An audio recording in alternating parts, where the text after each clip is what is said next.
Selamat pagi pemirsa, saya Siti Isni Nur akan menemani Anda dengan beragam informasi terkini di antaranya.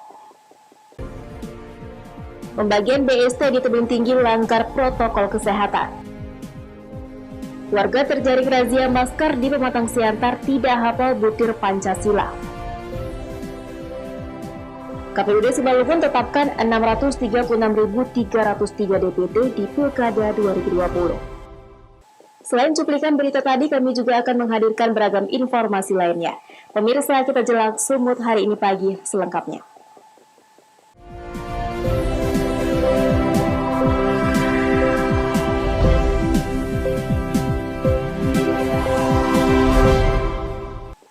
Kita ke informasi pertama.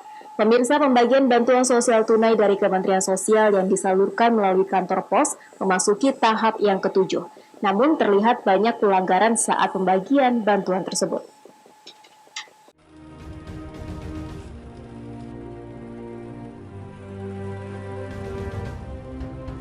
Seperti yang terjadi di kantor pos Kota Tebing Tinggi, pembagian bantuan sosial tunai tahap ke-7, banyak pelanggaran protokol kesehatan yang terjadi, baik itu oleh penerima bantuan sendiri maupun oleh pegawai kantor pos. Pelanggaran yang terjadi seperti tidak menggunakan masker dengan tepat, serta tidak adanya physical distancing atau menjaga jarak satu sama lain, terlebih saat mengantri pada saat pengambilan dana bantuan tersebut. Melihat hal tersebut, Kepala Dinas Kesehatan yang juga juru bicara gugus tugas Kota Tebing Tinggi mengatakan, sebelumnya juga sudah mengimbau terhadap kantor-kantor dan lokasi keramaian agar tetap melakukan protokol kesehatan yang ada, namun jika masih terjadi pelanggaran, agar dilakukan penindakan sesuai dengan peraturan yang ada. Untuk lokasi-lokasi pusat-pusat keramaian, gugus tugas penanganan percepatan COVID-19 sudah menyampaikan ke seluruh kantor yang ada di Kota Tebing Tinggi melalui Diskominfo agar setiap kegiatan yang ada tetap melaksanakan protokol kesehatan. Dan kita berharap apabila ada kondisi yang tidak mematuhi protokol kesehatan, kami harap dari bidang penindakan untuk bisa melakukan tindakan tersebut. Kepala Kantor Pos Kota Tebing Tinggi mengatakan, terkait dengan pelanggaran prokes, kantor pos sendiri sudah menyiapkan tempat cuci tangan dan menganjurkan untuk selalu menggunakan masker. Terkait dengan kerumunan, ia mengatakan masyarakat tidak datang sesuai jadwal yang sudah ditentukan, sehingga terjadi penumpukan massa.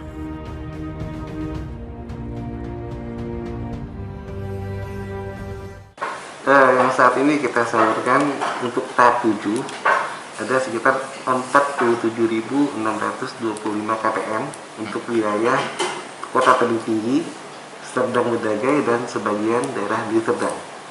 Kita sudah menyiapkan cuci tangan, kemudian juga kita sudah selalu di awal kita menginstruksikan supaya wajib pakai masker, kemudian menjaga jarak, dan itu juga kita dibantu oleh tim pengamanan dari pihak Polres sendiri.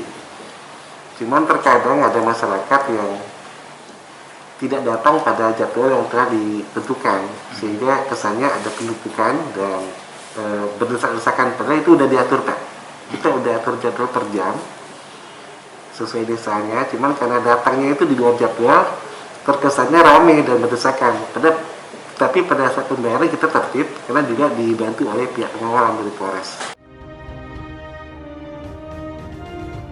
Seperti yang diketahui, saat ini kantor pos Tebing Tinggi sedang membagikan bantuan sosial tunai tahap ke-7 yang meliputi 3 kabupaten kota. Alex Garingging melaporkan untuk Eva Rina TV.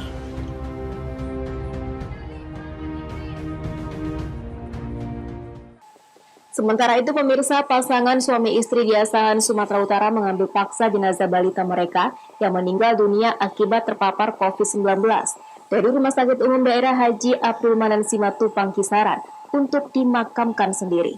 Pasutri tersebut mengaku kecewa dengan tindakan pihak rumah sakit yang terkesan menelantarkan jenazah balita setelah sekitar 6 jam meninggal dunia.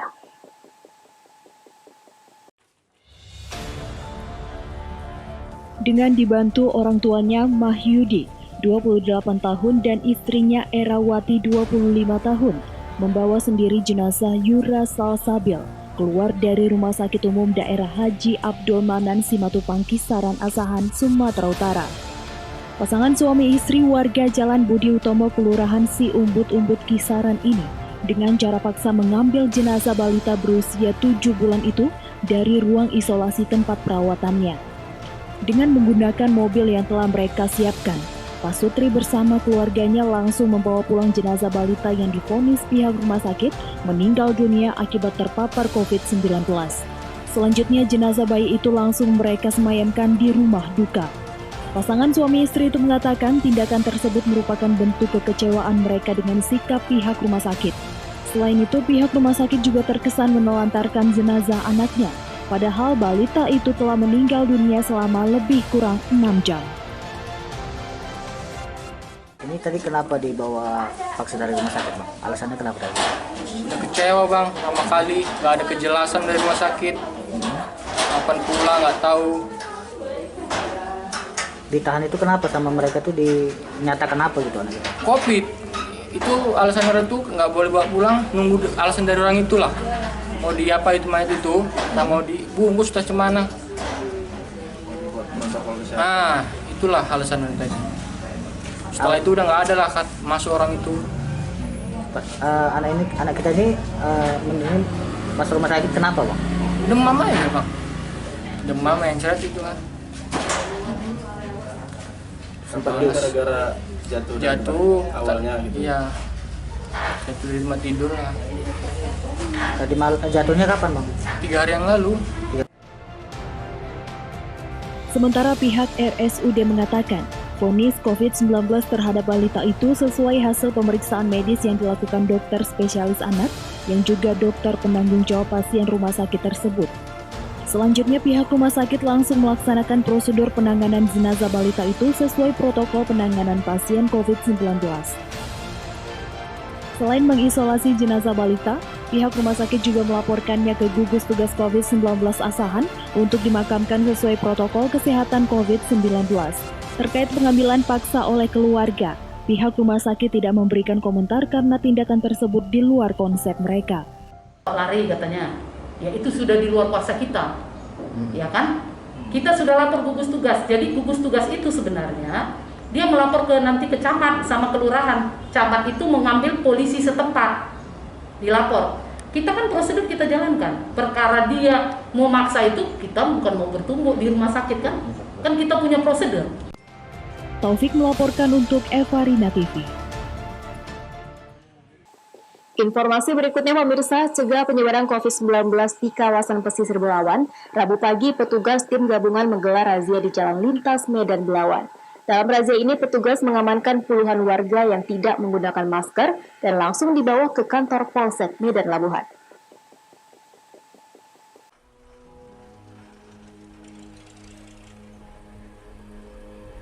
Puluhan petugas gabungan dari kecamatan dibantu TNI Polri menggelar razia bagi pengendara yang tidak menggunakan masker di kawasan simpang kantor Jalan Titi Pahlawan, Kecamatan Medan Labuhan, Sumatera Utara.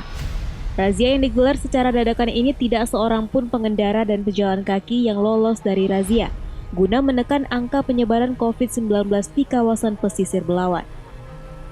Dalam razia kali ini, petugas tim gabungan mengamankan hampir 60 warga yang kedapatan beraktivitas di luar rumah tidak menggunakan masker.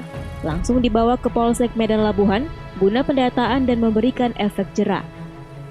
Wakapolsek Medan Labuhan mengatakan, dalam operasi justisi yang digelar pihak kecamatan yang dibantu TNI Polri ini, bertujuan untuk menegur dan mengedukasi masyarakat agar paham betapa penting kesehatan mengingat masih tingginya penyebaran COVID-19 di kawasan Medan Labuhan hingga saat ini.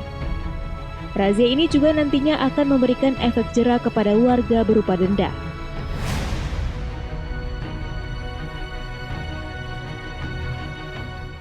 Melaksanakan operasi justisi untuk pemakaian masker. Karena situasi perkembangan saat sekarang ini memang cukup, apalagi daerah wilayah hukum Polsek Medan Labuhan cukup tinggi untuk COVID ya. Jadi dari pihak kami melakukan operasi justisi untuk pemakaian masker kepada masyarakat agar mereka sadar ya, sadar akan artinya pentingnya kesehatan, terutama adalah situasi saat sekarang ini. Jadi kami nggak bosan-bosannya akan memberikan teguran kepada masyarakat yang mungkin ini awal-awal yang untuk kita himbauan, teguran, mungkin berikutnya bisa jadi kita ada peraturan untuk melaksanakan denda, kita laksanakan denda. Untuk memutus mata rantai penyebaran COVID-19 di pesisir Belawan, nantinya petugas gabungan dari pemerintah kota dibantu TNI Polri akan melakukan razia dan rapid test di pusat perbelanjaan, termasuk pasar tradisional. Wahyu Pratama melaporkan untuk Eva Rina TV.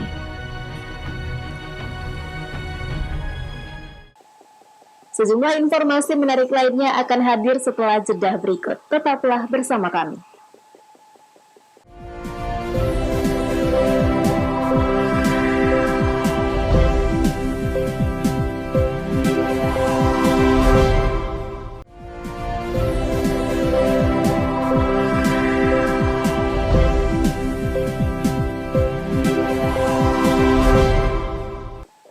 Terima kasih Anda masih bersama kami. Pemirsa, untuk memutus mata rantai penyebaran COVID-19 di Kota Pematang Siantar, Sumatera Utara, Polres Pematang Siantar bersama tim gugus tugas kembali melakukan razia masker di Jalan Sudirman, Kecamatan Siantar Barat, Pematang Siantar.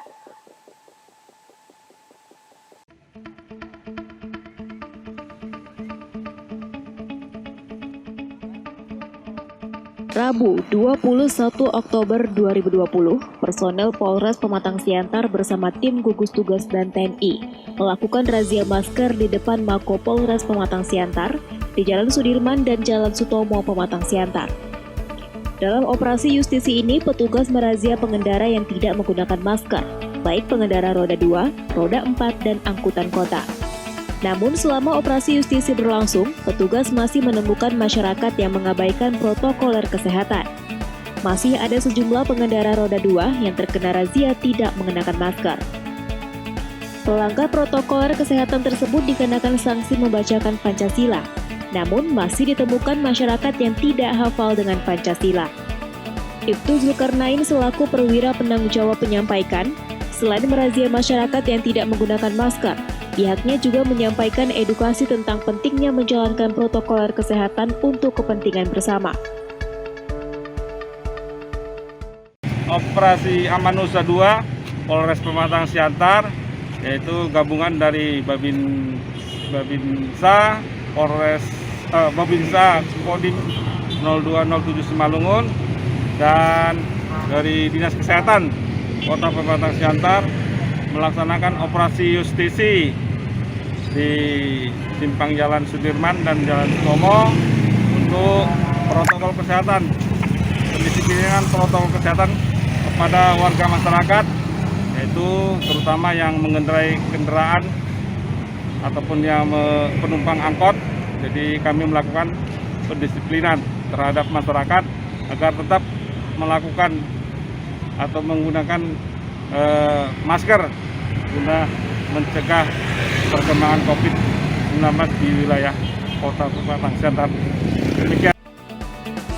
Bagi masyarakat yang telah diberikan sanksi pelanggaran protokol kesehatan, mereka juga mendapat masker gratis dari petugas, dengan harapan ke depan tetap menggunakan masker jika beraktivitas di luar rumah. Eko Hendriawan melaporkan untuk Eva Rina TV. Sementara itu pemirsa, aksi bajing loncat kembali terjadi di jalan lintas menuju Pelabuhan Belawan. Aksi pelaku terekam oleh kamera warga. Dalam rekaman video amatir tersebut terlihat 2 orang pemuda menggunakan sepeda motor berhasil menggasak barang dari dalam mobil box.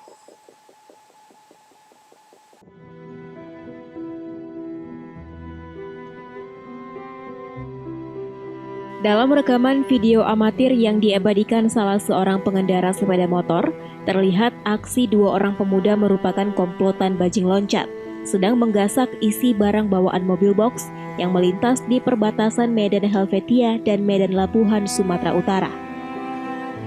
Para pelaku pun nekat menjalankan aksinya di siang hari, seperti yang terlihat pada kejadian ini. 2 pelaku bajing loncat ini pun berhasil mengambil barang dari dalam mobil box.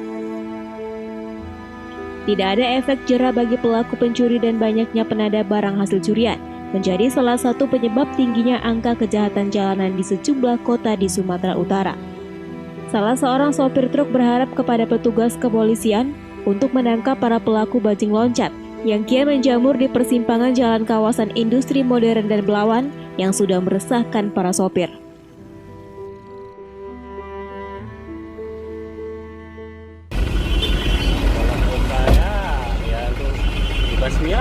Basmi bang ya?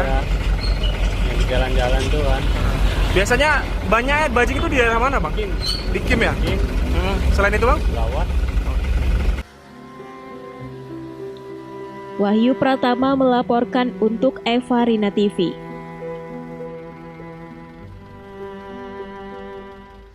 Pemirsa, kuasa hukum Ketua Koalisi Aksi Menyelamatkan Indonesia Kota Medan mendaftarkan gugatan pra-peradilan ke Pengadilan Negeri Medan. Gugatan ini didasari atas penangkapan, penahanan, dan penetapan Khairi Amri dalam kasus dugaan ujaran kebencian dan penghasutan saat demo menolak Undang-Undang Cipta Kerja.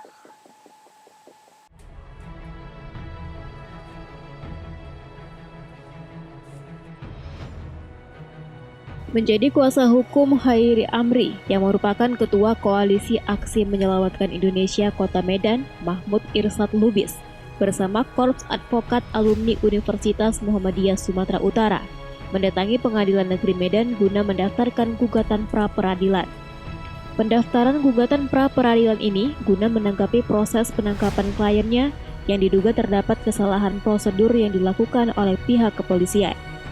Dalam akta permohonan pra-peradilan, pemohon yakni Khairi Amri yang diwakilkan istrinya melalui kuasa hukumnya menggugat Kapolri, Kapolda Sumatera Utara, dan Kapolrestabes Medan selaku pihak termohon. Pengajuan pra-peradilan ini terkait dengan 3 aspek, yakni aspek penetapan tersangka, aspek penangkapan, dan aspek penahanan, di mana menurut Mahmud Irsad Lubis, pihak kepolisian tidak memiliki alat bukti yang cukup untuk menahan kliennya. Pertanyaannya bahwa dalam pemeriksaan sama sekali Khairi Amri tidak ada melibatkan dan tidak ada merencanakan perencanaan dengan dana. Yang ada adalah WA dari warga WA grup kami Medan, ada sebanyak 50 orang. Itu dari Ibu Shirley yang memaparkan kepada Khairi Amri bahwa ada bantuan 500.000 dari hamba Allah untuk membantu para mahasiswa yang melakukan aksi. 500.000 tersebut pun karena beliau tukang ojek ini. Jadi tukang ojek coba meruntuhkan negara, kita belum bisa berpikir ke arah sana. Karena nggak ada dana, dia gunakan dana itu untuk kepentingan pribadi. Kemudian dana pribadi yang masuk pribadi ke dia share ke grup WA. Lalu spontanitas ada bantuan 300.000 dari 3 orang, 100.000, 100.000, 100.000. 300.000 itu yang digunakan untuk membeli aqua dan untuk membeli nasi para mahasiswa yang dibagi-bagikan. Dan itu pun didapatnya setelah ada penangkapan dan penahanan. Lagi-lagi itu tidak punya alat bukti yang cukup, bertentangan. Karena itu kita melihat bahwa penetapan tersangka, penangkapan dan penahanan yang dilakukan Khairi Amri ini adalah terlalu dipaksakan dan cacat hukum. Karena itu kita daftarkan pra-peradilan. Pihak kepolisian menangkap Khairi Amri saat aksi demo penolakan Undang-Undang Cipta Kerja di DPRD Sumatera Utara atas tuduhan menyebarluaskan ujaran kebencian dan menghasut tindakan kekerasan dalam grup WhatsApp Kami Medan yang kemudian dijadikan tersangka dan dijerat dengan Undang-Undang ITE. Daniel Pekuali melaporkan untuk Eva Rina TV.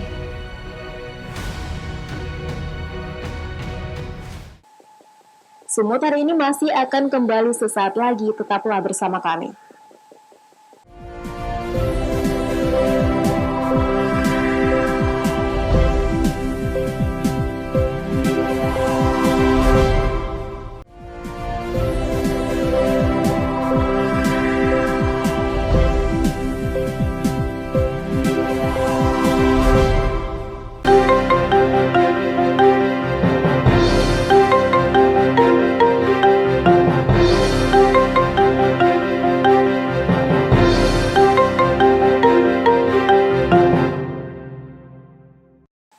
Terima kasih Anda masih bersama kami. Pemirsa, Komisi Pemilihan Umum Daerah Kabupaten Simalungun, Sumatera Utara telah menetapkan jumlah daftar pemilih tetap untuk Pilkada 2020. Sebanyak 636.303 jiwa pemilih ditetapkan untuk pemilihan Bupati dan Wakil Bupati Simalungun pada 9 Desember 2020 mendatang.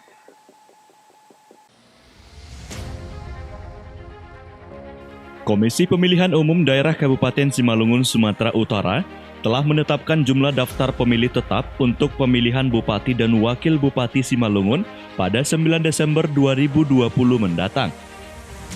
Penetapan DPT ini melalui rapat pleno terbuka yang dihadiri sejumlah pihak, seperti pemerintah daerah, pihak kepolisian, Bawaslu, dan utusan masing-masing paslon.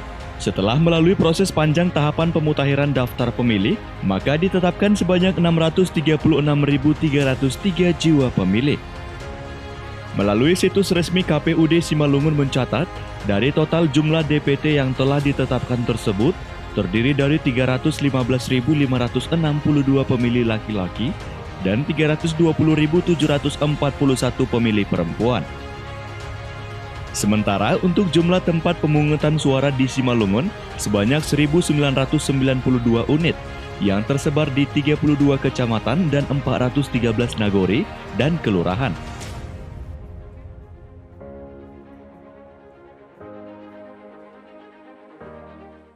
KPU Kabupaten Simalungun telah menetapkan daftar pemilih tetap pada hari Kamis 15 Oktober 2020 bertempat di Hotel Patra Komprom Parapat berjumlah 636.303 pemilih. Nah, proses penetapan DPT itu berlangsung aman, lancar setelah mendapat masukan dari berbagai pihak, baik itu Bawaslu maupun tim pasangan calon. Di mana sebelumnya di awal mulai dengan tanggal 13 Juli sampai 15 Agustus, petugas mutakhir atau pemilihan PDP kita telah melaksanakan coklit door to door, rumah ke rumah. Kemudian data tersebut berubah menjadi DPS, daftar pemilih sementara, berlanjut diuji publik untuk mendapatkan tanggapan masyarakat, kemudian masuk proses daftar pemilihan hasil perbaikan, hingga kemudian ditetapkan menjadi DPT. Dosi Simarmata melaporkan untuk Eva Arena TV.